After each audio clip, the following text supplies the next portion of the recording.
তখন যারা নামামৃত সুধা পান করলেন, তাদের মানব জীবন শ্রেষ্ঠ জীবনের একমাত্র উদ্দেশ্য ঈশ্বর প্রাপ্তি, তা যেন এই জীবনেই সফল হয়, এই কাতর প্রার্থনা। অভাব। অভাব কিসে যায়, অভাব কেমন করে যায়? আমরা বেশিরভাগ মানুষই অভাবী। অর্থ থাকলেও অভাবী, অর্থ না থাকলেও অভাবী। সবসময় আমাদের চাহিদা, ডিজায়ার, একটার পর একটা অভাব। যার 400 কোটি টাকা আছে সেও খুব অভাবী, সে আরো চায়, হাত পাতে, সংগ্রহ করতে চায়। অভাব একটা ডিজায়ার শুধু নয়, এটা একটা রোগ। এই অভাব যাবে কি করে? ঠাকুর বললেন ধর্ম করলে। ভাবীর সাথে ভাব না করলে অভাব ঘিরে যায়, ডাইনি অভাব পদে পদে রক্ত চুষে খায়। তাই ভাবীর সঙ্গে ভাব করা লাগে। অর্থাৎ পরম প্রেমময় পরম দয়াল শ্রী শ্রী ঠাকুর অনুকূল চন্দ্রকে যদি আমরা মনে প্রাণে সদা সর্বদা স্মরণে মননে সব স্মরণ করতে পারি, তার নাম গুণকীর্তন মনে মনে চলতেই থাকে, আমাদের অভাব তিনি কেড়ে নেবেন। এই বিষয়ে শাস্ত্র কি বলে? পার্বতী বলিলেন, অর্থবিত্ত থাকলেও ঘরে মানুষ কেন করে হাহাকার? অভাব দুঃখ দূর হবে কিসে, বুঝিয়া বলো সবাকার। মহাদেব দীপ্ত কণ্ঠে বলিলেন, অভাব অভাব দেশময় উঠেছে চিৎকার, অভাব না ঘুচলে যাবে কি মনের বিকার। ভজনে দীপ্ত চিত্ত যার, অহং শূন্য মন, জ্ঞান দীপ্ত নয়ন যার, অভাব কতক্ষণ। অভাব অভাব চিৎকার করলে অভাব কি কাটবে? ঈশ্বর ভাবে সমৃদ্ধ হলে অভাব দূরে হটবে। জাগতিক প্রয়োজন মিটে গেলেই সব অভাব কি দূর হবে? সব প্রয়োজন মিটে গেলেই মনে অভাব থাকবে। যা পেলে যা হলে চাওয়া পাওয়া মিটে যায়, নীরব পরখ করে দেখতে হবে কিসে কেমন হয়। পরমার্থিক সুখ পেলেই অভাব তখন ঘুচবে, জ্ঞানের আলো জ্বলবে, হৃদয়ে আনন্দ ধারা বইবে। বাসনার নিবৃত্তি না হলে অভাব কি দূর হবে? বাসনাই তো অভাবের স্রষ্টা, জ্ঞান নয়নে বুঝবে। বাসনার ঘরে আগুন দাও, কামনা করো ভগবানে, তাঁর পূজায় সঁপে দাও জীবন, অভাব থাকবে না মনে। টাকার অভাব, খাদ্যের অভাব, আরো কত অভাব আছে দেশে, সব অভাব ঘুচে গেলেও অভাব থাকবে অবশেষে। অভাব আছে বলেই মানুষ কর্মদীপ্ত হয়, অভাব মানুষকে সচল রাখে, সবকিছু পেয়েও রিক্ত। এই তো লীলা চলছে দুনিয়ার বুকে আবহমান কাল ধরে, এর উপরে আছে ব্রহ্মজ্ঞান যাতে মানুষ পায় দিশে। মন থেকে অভাবের ভাব কেড়ে নিচ্ছে, কেড়ে নেওয়া এই তো জীবনের সাধনা। ধর্মতে অভাব ধূলিসাৎ, এই তো জীবনের বোধনা। জীবন থাকলেই অভাব থাকবে, এ কথা খাঁটি স্পষ্ট। অভাব মানুষকে দেবতা বা অসুর বানায়, যাতে মানুষ পুষ্ট ও নিকৃষ্ট। স্থূল জগতের অভাব মিটে গেলেও সূক্ষ্ম জগতের অভাব থাকবে। দুই জগতের অভাব দূর হলে দুঃখ কাকে ধরবে? স্থূল জগতের অভাব টাকা পয়সা বিষয় সম্পত্তি, আর সূক্ষ্ম জগতের অভাব জ্ঞান প্রেম ভক্তি মুক্তি। নিঃস্বার্থ সেবায় ভগবানের দান অভাব দূর করবে। অভাব দূর হবেই হবে, জানিও ধীমান। সত্তার আনন্দ না পেলে সব অভাব কি দূর হবে? সব প্রয়োজন মিটে গেলেও মনের দুঃখ থাকবে। তৃষ্ণার নিবারণ, ঈশ্বর প্রাপ্তি, সত্তা তৃপ্ত, আনন্দে ভরপুর যখন, অভাবের জায়গা কোথায় সেখানে, মনের দুঃখ দূর হয় কি তখন? মনের অভাব দূর হলেই কর্মে প্রতিফল ঘটবে। কর্মেই তো মনের পরিচয়, চলন দেখে বোঝা যাবে। অভাব আসে মনে, বাসনা পূরণ হয় না যখন, বাসনার নিবৃত্তিতে অভাব দূর তখন। ভগবানে মন সমর্পণ, ইষ্ট নামে তন্ময়, অভাব দূর হবেই হবে, সকল দুঃখ জয়। দেশের অভাব মানুষ, ভালো মানুষের অভাব ধুঁকছে দেশ। ভালো মানুষ জন্মায় যদি দেশে, ঘুচবে আঁধার দুঃখ ক্লেশ। ধর্মপ্রাণ করে তোলো অভাবীকে, জ্ঞানী চক্ষুমান, বোধে উজ্জ্বল হলেই দুঃখ দূর হবেই ধীমান। অর্থদানের সাথে ধর্মদান যদি না করা হয়, অর্থ পেয়েও লোভ আকাঙ্ক্ষা দিনে দিনেই বেড়ে যায়। ধর্মদান মানেই কিন্তু সৎ আদর্শে উচ্ছল করা।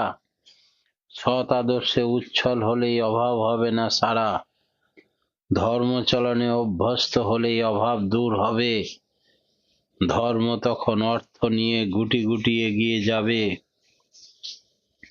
চলন চরিত্র ঠিক না করলে ঐশ্বর্য দিয়েই বা হবে কি? ঐশ্বর্য নষ্ট করে হবে দাবিদার, দাতাকে দেবে ফাঁকি। চরিত্র ঠিক করতে হলে জন্ম সংস্কার ঠিক করতে হবে।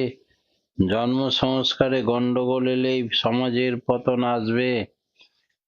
শিক্ষায় আগন অভ্যস্ত জনকে করতে গেলেই চাই তেমনতর শিক্ষক। অর্থলোভী যে হবে না, সেই তো আসল জীবন রক্ষক। নিঃস্বার্থ সেবায় আপ্রাণ যে দিনরাত যে এক করেছে, তারাই হবে প্রকৃত শিক্ষক। জনসেবায় যারা সব দিয়েছে, শিক্ষকের উপর যিনি আছেন তিনিই তো আচার্য গুরু। শিক্ষক তো তার আজ্ঞাবাহী, তিনিই সবার জীবন মেরু। এই সাধনা কে করবে ভাই? যারা আছে জন্ম সংস্কার, তারাই তো পতাকা হাতে নেবে, ঘোচাবে দেশের ভার। পরম প্রেমময়, পরম দয়াল শ্রী শ্রী ঠাকুর বললেন, ধর্ম ছাড়া আর কিছুই তোমাকে রক্ষা করতে পারবে না।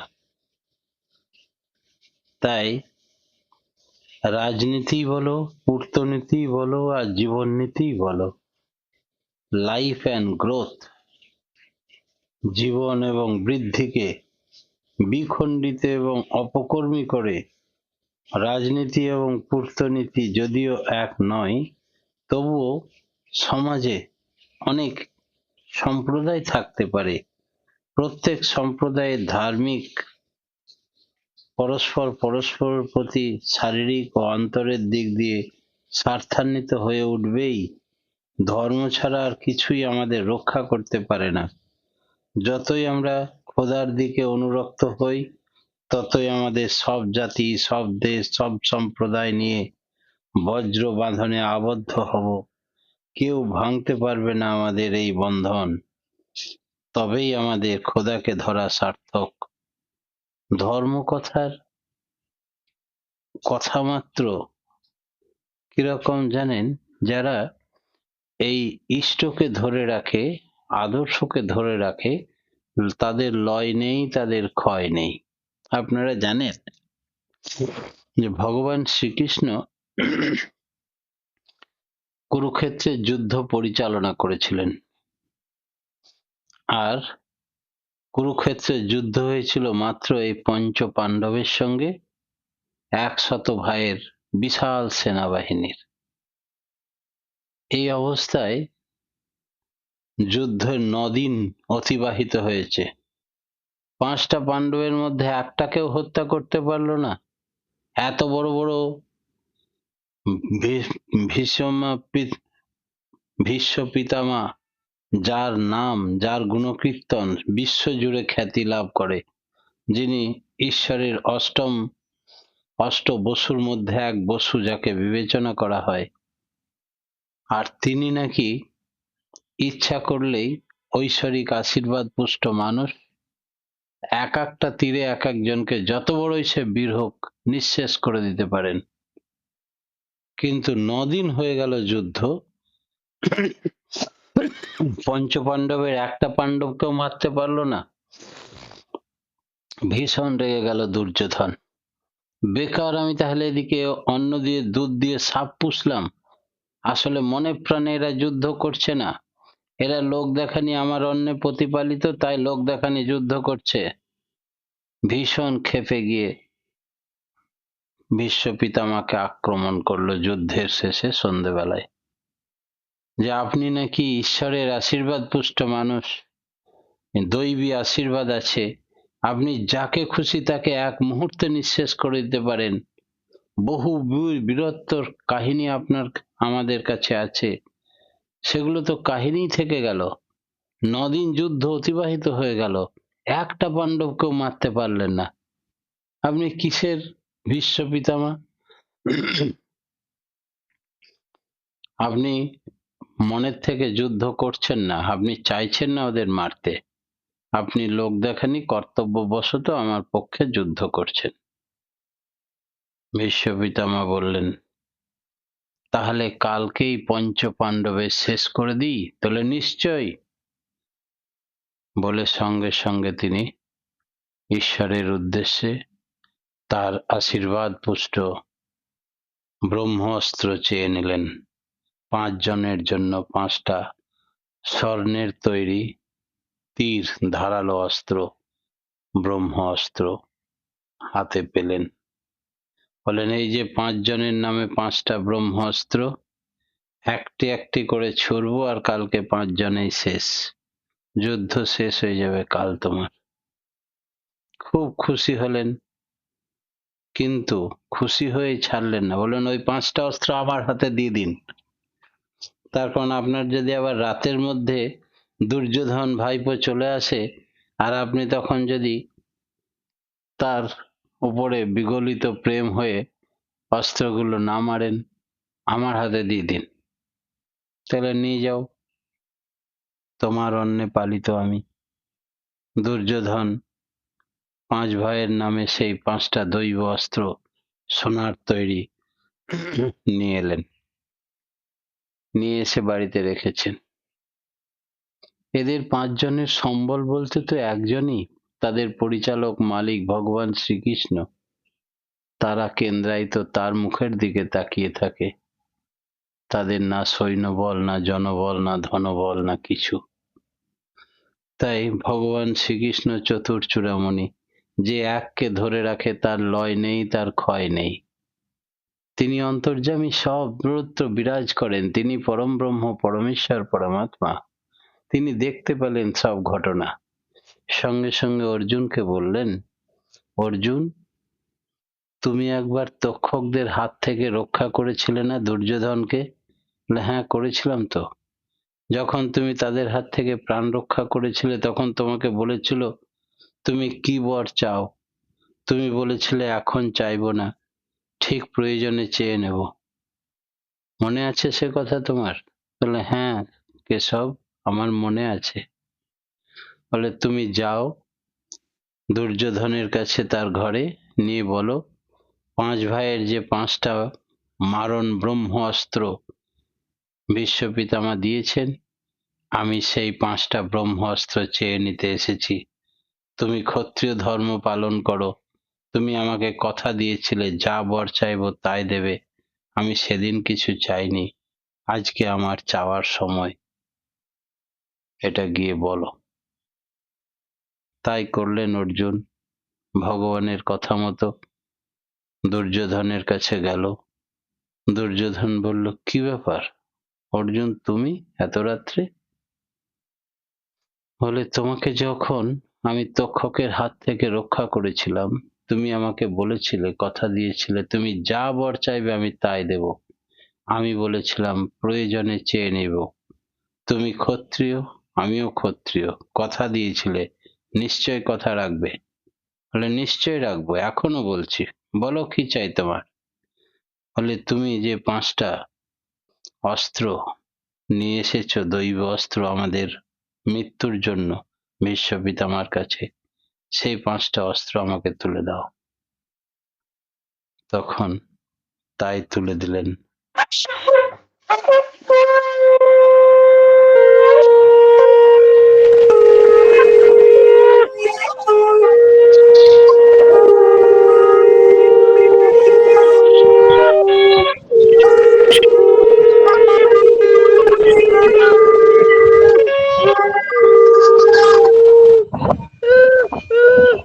রাধা স্বামী নাম যোগায় সৈতরে কল কলে সব নাশ সুখ পাওয়ে সব দুঃখ হরে ऐसा नाम अपार कोई भेद